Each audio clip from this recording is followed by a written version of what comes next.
Welcome to Shiv motivation channel. Story అండి కృతజ్ఞత. Story పేరు మాధవాపురంలో రామదాసు అనే హరిదాసు ఉండేవాడు. ఆయన యువకుడిగా ఉన్నప్పుడు హరికథలు చెబుతూ సంపాదించుకునేవాడు.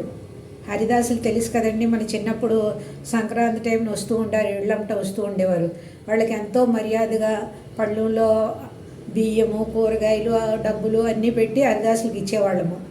ఇప్పుడంటే తగ్గిపోయారనుకోండి, కానీ పాత రోజుల్లో హరిదాసులు అలా కథలు చెప్పుకుంటూ వాళ్ళ జీవయాపన చేసుకుంటూ ఉండేవారు.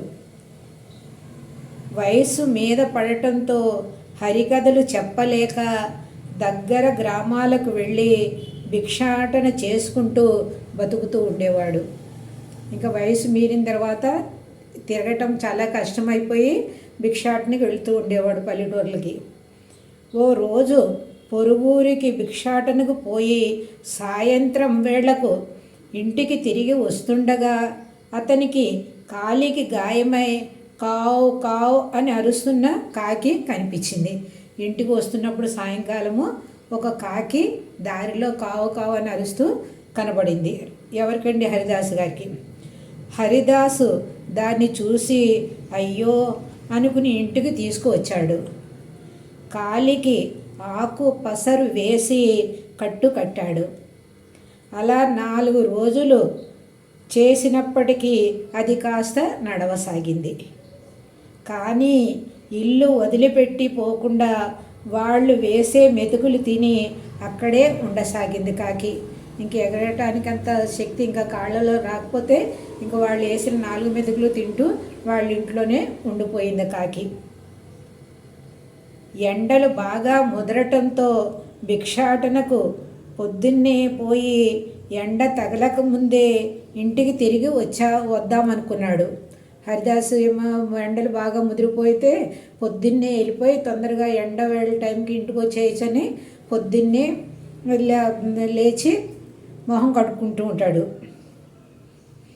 రామదాసు అందుకని తెల్లవారకు ముందే నిద్ర లేచి ముఖం కడుక్కుందామని తొట్టి వైపు వెళ్ళాడు. అంతకుముందు ఎక్కడుండేయండి బాత్రూమ్లు, అంతకుముందు దొడ్లోనే ఏదో మన సిమెంటు గోళాలు ఉండేయండి, అందులో నీళ్ళు నిల్వ ఉంచుకునేవాళ్ళము. అందులో తీసుకుని మొహం కడుక్కోవడానికి వెళ్తాడు అక్కడికి. అప్పటికే కావు కావు అంటూ తన కాళ్లకు అడ్డం వస్తూ తలపైన తన్నుతూ వెంటాడింది కాకి. ఎప్పుడైతే మొహం కడుక్కోవడానికి నీళ్ల సైడ్కి వెళ్తాడో అప్పుడు కావు కావుమని తల మీద తన్నటము అడ్డుపడటం చేసింది కాకి. కాకి ఛీ పొద్దున్నే ఏంటిది, ఇందుక దీన్ని సాకింది అనుకుంటూ ముందుకు అడుగు వేయబోయాడు. చాలా కోపం వచ్చింది. అసలే నిద్రలో ఉన్నాడు, అందులో కళ్ళు నలుపుకుంటూ వెళ్తూ ఉంటే ఇంకా కావుకి అడ్డుపడుతుంటే ఇంకా చిరాకు వచ్చింది అతనికి. ఏమైంది దీనికి అనుకుని రామదాసు కళ్ళు బాగా మలుపుకొని చూశాడు. కళ్ళు బాగా నిద్ర కళ్ళ మీద ఉన్నాడు కదండి, ఎందుకు ఇలాగ అరుస్తుందని కళ్ళు బాగా తెరిచి చూశాడు. వెంటనే కాలు వెనక్కి వేసి ఏమైంది చూశాడు. దారికి అడ్డంగా పాము పడుకుని ఉంది దొడ్లో. రామదాసు వెంటనే కాలు వెనక్కి వేసి కర్ర అందుకొని పామును కొట్టబోయాడు.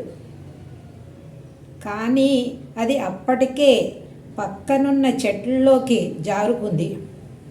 అయ్యో, ఈ కాకి అరవకపోయుంటే పాము పైన కాలు వేసి ఉండేవాడిని, అది నన్ను ఖచ్చితంగా కాటు వేసి ఉండేది. ఇందుకేనేమో ఈ కాకి అరవకపోయుంటే పాము పైన కాలు వేసి ఉండేవాడిని. అప్పుడు అర్థమైంది కాకి కావు కావమని ఎందుకు తన్నుతోందని అప్పుడు అర్థమైంది. అందుకేనేమో ఈ కాకి అరిచింది అని దాని వైపు చూశాడు. అది చెట్టు కొమ్మ మీద కూర్చుని ఆయన తనకు చేసిన మేలుకు ఈ సాటి సాయమైనా చేయగలిగాను కదా అన్నట్టుగా కృతజ్ఞత భావంతో రామదాసు వైపు చూసింది. కాకి అప్పుడు ఎగిరే కెపాసిటీ వచ్చింది, చెట్టు పైకి వెళ్ళిపోయి కూర్చుంది. అప్పుడు హరిదాసుని చూసి కృతజ్ఞతాపూర్వకంగా ఈ మాత్రం నేను సహాయం చేయగలిగాను ఈ హరిదాసుకి నాకు చేసిన ఉపకారంతో అని ఎంతో కృతజ్ఞతా భావంతో హరిదాసును చూస్తుంది. అంతే కదండి, ఎవరైనా మనకి సమయకి హెల్ప్ చేశారనుకోండి, మనం ఎప్పుడు మర్చిపోతూ ఉంటాము. ఎంత మనకు సమయం వచ్చినప్పుడు సహాయం చేసిన వాళ్ళని జీవితాంతం గుర్తుంచుకోవాలండి.